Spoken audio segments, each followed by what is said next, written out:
여러분 반갑습니다.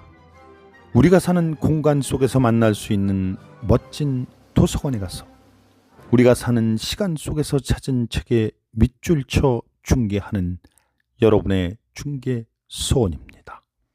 구독과 좋아요는 사랑입니다. 관악구 관악로 1은 서울대학교의 주소입니다. 국립서울대학교의 배지로 만든 철제 교문을 지나 캠퍼스의 중앙에 이르면 대학 본부 뒤쪽에 자리한 연건평 75,366제곱미터 약 23,000여 평의 중앙도서관을 만날 수 있습니다.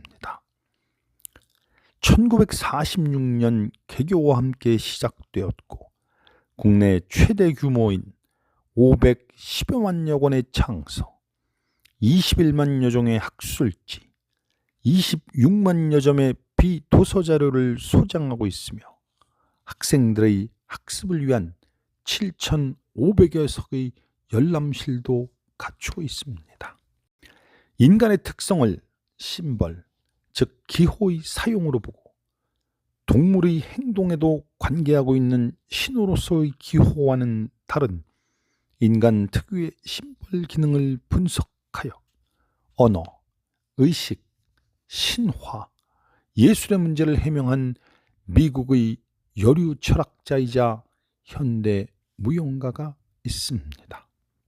오늘은 서울대 중앙도서관에 가서 무용가이자 철학자가 지은 예술이란 무엇인가를 중계해 드리겠습니다. 수잔 랭거가 쓰고 박용숙이 옮겼습니다. 자, 지금부터 예술이란 허상의 공간이 임해야 한다고 주장한 수잔 랭거와 함께 예술이란 무엇인지를 알아보는 알 수 없는 공간 속으로의 산책을 시작하겠습니다. 한 학생이 대학 편람의 페이지를 넘기면서 잠옷 당황한 듯이 나에게 이렇게 물어온 적이 있었다. 선생님, 예술 철학이란 게 무엇입니까? 도대체 어떻게 해서 예술이 철학적일 수 있단 말이죠? 예술은 결코 철학은 아니다. 철학과 예술은 서로 다른 세계에 속한다. 그러나 또 한편 그 무엇이거나 간에 철학적으로 고찰할 수 없는 것이란 없는 것이다. 즉, 이 세상에서 어떤 철학적 문제를 제기하지 않는 것이란 없다는 말이다. 그러한 중에서도 특히 예술은 실로 많은 철학적 문제를 제기하고 있다. 그런데 예술가는 이러한 것에 대하여 분명한 어조로 논하지 않는 게 상례이다. 그러면서도 실상 예술가는 철학적이라고 말해도 좋을 만큼 꽤 훌륭한 실제적 개념을 지니고 있기 일쑤이다. 그리고 이 개념은 적당한 말로 표현하기만 할 것 같으면 우리들의 문제에 해답을 베풀어 주거나 적어도 우리를 해답의 방향으로 이끌어 줄 수 있는 것이죠. 예술 철학에서 가장 흥미 깊은 문제의 하나이며 동시에 참으로 중심적 문제가 되는 것은 창작이라는 항상 쓰이는 말의 의미이다. 예술가가 작품을 창작한다고 말하는 것은 무엇 때문인가? 예술가는 팔레트나 캔버스나 음악 진동의 구조를 만들어내는 것은 아니다. 시인의 경우엔 낱말을 만들어내는 것이 아니고 무용가의 경우엔 신체라든가 그 운동성을 만들어내는 것은 아니다. 요리가 달걀과 녹말가루로 과자를 만들거나 직물업자가 양털에서 털실을 만들어내어 그걸로 양말을 만드는 것과 마찬가지로 예술가는 그러한 소재를 발견하여 이용할 뿐이다. 흔히 우리 어머니가 과자를 창작하셨다느니 하는 것은 어디까지나 유머로 또는 일부러 한번 그렇게 과장해서 말하고 있는데 지나지 않는다. 그러나 이야기가 예술작품에 관한 것이라면 우리는 진지한 의미로 그것을 창작품이라고 말한다. 이 사실로부터 창작이란 말은 어떤 의미인가? 과연 무엇이 창작되는 것인가 하는 철학적인 물음이 제기된다. 회화가 순수하게 공간적 정량으로 이루어져 있고 음악이 음조에 비해서 창조되는 시간적 경과와 율동으로 이루어져 있듯이 무용은 몸짓의 지속적인 조직에 의해서 눈에 보이게 되는 갖가지 힘의 세계를 창조한다. 이 때문에 무용은 다른 모든 것과는 다른 예술이 된다. 그러나 공간, 사상, 시간 및 힘이 현실에 있어서 모두 상호 관련되는 것처럼 모든 예술도 서로 각각 다른 착잡한 관계로 맺어져 있다. 그것이 큰 문제인 것이다. 여기에 당연히 제기되는 또 하나의 문제는 무용의 몸짓의 의미이거니와 지금은 거기에 대해서는 언급하지 않겠다. 우리는 이미 충분히 의미의 탐구를 계속해왔다. 그리고 우리의 이제까지의 경험으로 봐서 여기에서 막을 내리지 않으면 이 문제는 끝이 없다는 것을 알 수 있다. 그러나 철학에 관한 탐구를 끝냄에 있어서 우리는 철학적 고찰에서 이따금 생기는 몇 가지 난처한 사실에 대한 뜻하지 않은 설명들 가운데 하나에 잠깐 주의를 들려주어야 할 것이다. 언어는 인류가 진화시킨 가장 놀랄만하고 고도로 발달한 심벌적인 구성체이다. 우리는 언어를 사용함으로써 만져서 알 수 없는 무형의 관념 및 우리들의 지각세계의 기본 요소인 이른바 사실을 생각할 수 있는 것이다. 우리가 사고하고 기억하고 상상하고 마침내는 삼라만상의 세계를 마음속에 떠오르게 할 수 있는 것도 언어의 힘에 의한 것이다. 우리들은 여러 가지 사물을 기술하고 그 관계를 표현하고 상호작용의 법칙을 언표하고 사변하고 예언하여 추론이라고 하는 심벌화 과정을 부단히 진행시키는 것이다.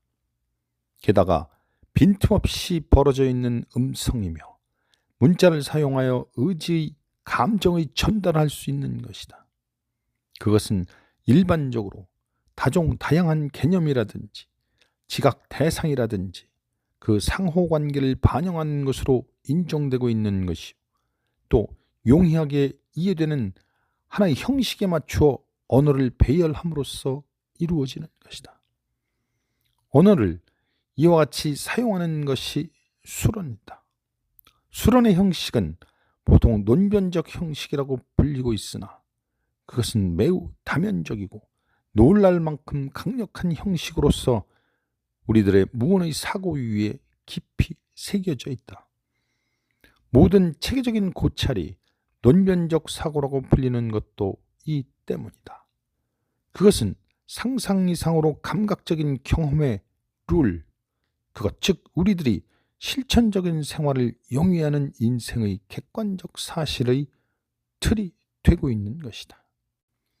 자연계에는 가상에 지나지 않는 어떤 종류의 물체가 존재한다. 즉 무지개라든가 신기루, 조용한 수면이라든가 다른 빛나는 표면에 어울리는 단순한 영상들이다. 그 가장 비근한 예는 겨울에 어린 현상인데 이런 따위의 공간적 존재를 물리학자가 인정하여 그걸 기술하는 계기가 된 것이 이 거울이다. 그들은 그것을 허의 공간이라고 부른다. 우리도 이 허라는 전문 용어를 빌어 써보기로 하자. 회화는 허의 공간 속에 있다. 허의 물체, 흔히 쓰이는 의미로서 사물이라도 좋고 또 단순한 색의 정량이라도 좋다. 그러나 그것은 영상과는 근본적으로 전혀 다르다. 물리적인 물체가 거울에 어리는 그것 자체의 상에 대해서 관계하는 것과 마찬가지로 회화에 대해서 관계하는 일은 현실적인 공간, 우리들이 행동하는 흔히 말하는 의미에 있어서의 공간에는 존재하지 않는다. 거울 속에 어리는 공간은 실인 즉 현실적인 공간의 간접적인 현상이다. 그러나 회화의 허의 공간은 창작되는 것이다. 음악 역시 환영을 갖는다. 그것은 음악의 소재가 음악적 인상을 낳을 때 언제나 창조된다. 음악의 본질이라는 큰 제목의 아웃라인을 성급히 그려본다 해도 그것을 회화이론과 평행시켜 제시해가지고서는 사람들의 납득을 얻을 수 있을 것 같지 않다. 뿐만 아니라 너무 단순하고 경솔한 유추라는 나무람을 듣지 않으리라고 누가 보장하겠는가. 실은 이 예술이론 전체가 음악 속에 있는 의미의 문제로부터 생겨나는 것이다. 음악도 또한 우리들에게 환영을 보여준다.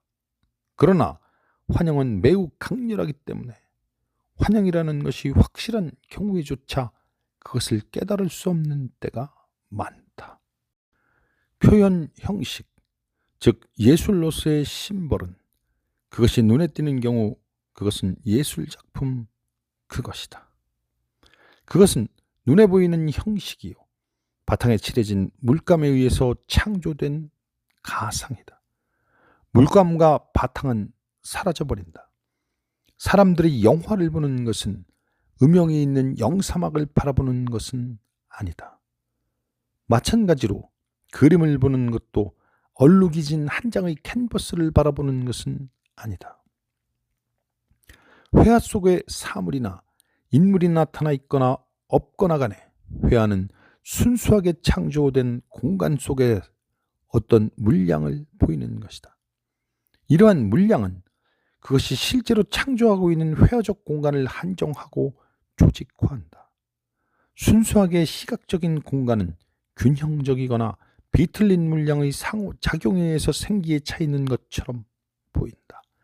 그 물량을 구분하는 선이 그것이 물리적으로 그리는 경우거나 암시하기만 할 뿐인 경우거나 하나의 리듬 있는 통일을 창조한다. 그러한 선은 그 선들이 구분하는 것들을 관련시켜 완전한 통합체를 만들어내기 때문이다. 만일 회화가 성공적인 경우에는 비유적일할지라도 산 형식이라고 부를 수 있는 것을 보는 이에게 준다. 많은 예술은 기회가 오는 것을 기다리지 않고 창작된다는 사실, 또 때론 순수한 상상력의 작동으로 창조된다는 사실에 대해선 여기서 언급하지 않겠다. 왜 초서가 이야기를 썼는가? 또 단테가 신곡을 쓸 때 그는 뛰어난 시를 창작한다는 목적 말고도 어떠한 목적을 가지고 있었던가? 나는 모른다. 시 예술에 있어서의 중요한 기회는 사실 꽤 후대에 나타난 책의 인쇄와 일반인의 독서 습관과 함께 나타났다. 예술가는 일반적으로 다른 어떤 직업인과 마찬가지로 기회주의자다. 그러나 예술적 충동도 또 의식적이요 작품 자체의 동기부여가 될 수 있다. 그러나 예술가가 무의식적으로 창작하고 있는 경우가 많고 또 그의 논리적 관점은 전혀 딴 방향을 향하고 있는데도 예술적 원리가 직관적으로 인식되어 사용되는 경우가 많아서 이는 최고의 예술가는 자신들이 흔히 아주 별난 짓을 하고 있다고 생각하고 있었다는 사실의 설명도 되리라고 생각한다. 플라톤은 조리, 재화 및 의술을 예술이라고 말하고 상업을 지불의 예술이라고 불렀다. 그러나 플라톤의 논술에선 예술이라는 용어는 분명히 두 가지 의미로 해석되고 있다. 아리스토텔레스는 예술을 완전한 것과 불완전한 것으로 분류했으나 아리스토텔레스의 이 분류엔 오늘날 미술과 미술 이외의 예술가를 구별하고 있는 사고방식과 같은 생각이 전제되어 있다. 그러나 에드만은 이 구별을 분명히 부정했다. 그는 그에 져서 예술과 인간 속에서 이렇게 말한다. 특히 미술만이 곤란해져서 그것만이 오로지 예술 그 자체인 것처럼 간주되게 이른 것은 전적으로 우연한 이유에 의한 것이다.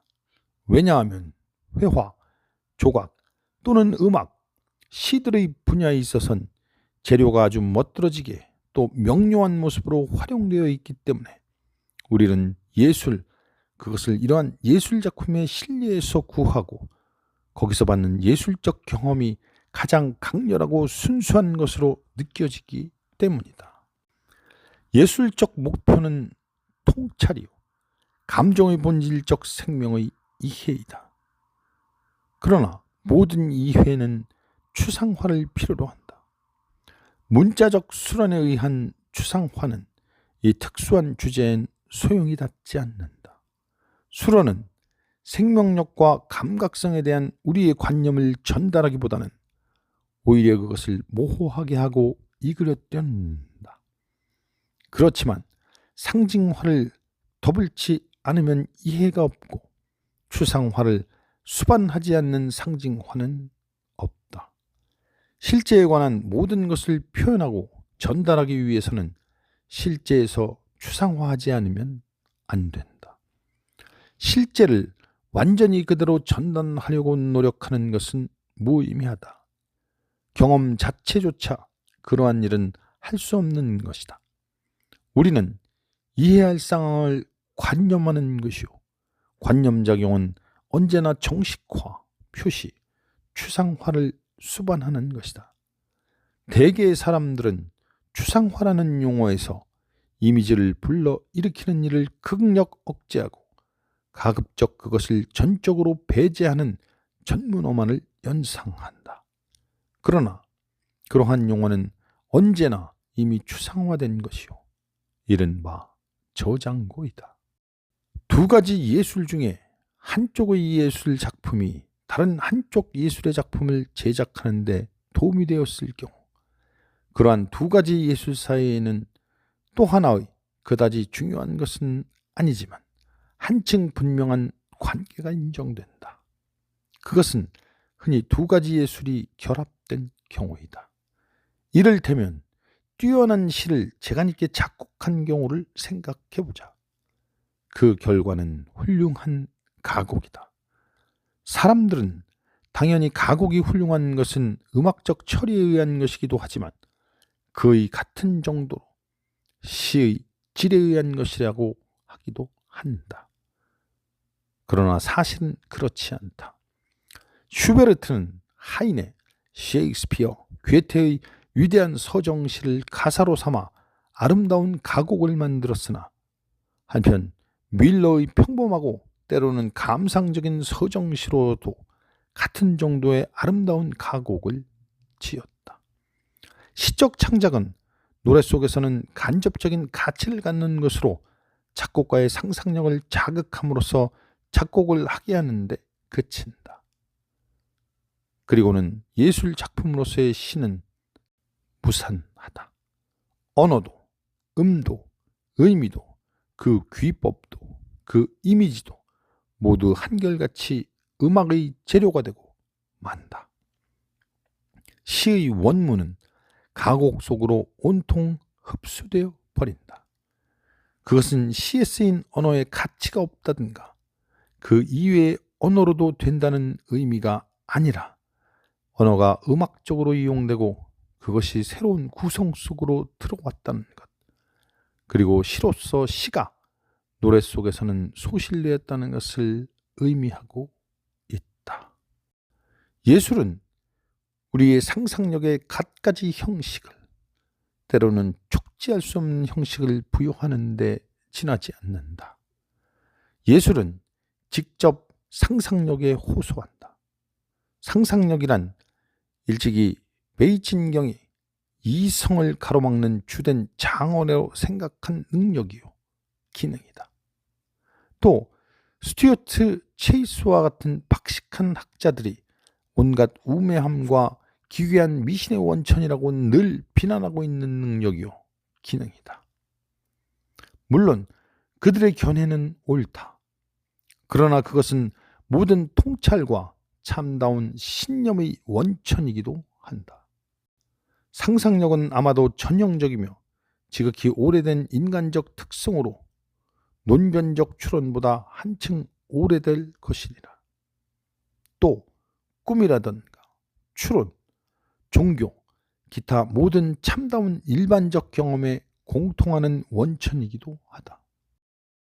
예술작품은 한 개의 독자적인 세계이며 독자적인 세계로 존재해야 한다. 예술작품은 이것이지 이러한 종류가 아니다. 샘플이 아니라 독자적 존재이다. 하나의 예술작품의 구체적인 모사는 그것의 모사품이라는 부류에 속해 있긴 하다. 그러나 원작 자체는 그 부류라는 개념을 주되 이 부류에 속하는 하나의 것은 아니다. 말할 것도 없이 우리는 예술작품을 이를테면 마돈나 모자라든가 최후의 만찬 등의 표제에서 그렇게 불리는 테마에 의해서 많은 종별로 분류하기도 한다. 그리고 같은 테마를 다루는데 예술가는 무수히 있고 같은 예술가가 그것을 몇 번이고 사용하기도 한다.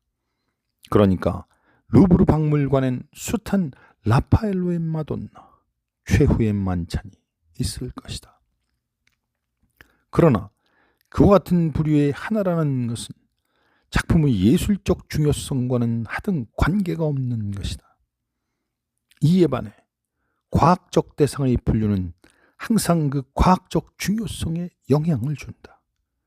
그러니까 예술가의 과제는 특정의 대상을 추상적으로 다루어 동류에 속하는 다른 대상에 관계함이 없이 그것을 어떤 형식의 구상으로 뚜렷이 만들어내는 일이다. 수잔 랭고의 손을 잡고 걸었던 예술이란 무엇인가 속으로의 산책이 끝났습니다. 우리가 공장에서 생산하는 신발이나 핸드폰을 보고 그것이 아무리 정밀하고 최첨단 기술을 사용했어도 그것을 창조한다거나 창작한다고 이야기하지 않는 이유는 그것이 재료 선별 과정부터 조립, 제조 과정까지 전부 계획되고 용도도 정해져 있기 때문에 허상이라는 예술 요인이 끼어들 공간이 없기 때문이랍니다. 사랑하는 중개서원 구독자 여러분, 끝까지 들어주셔서 너무나 감사합니다.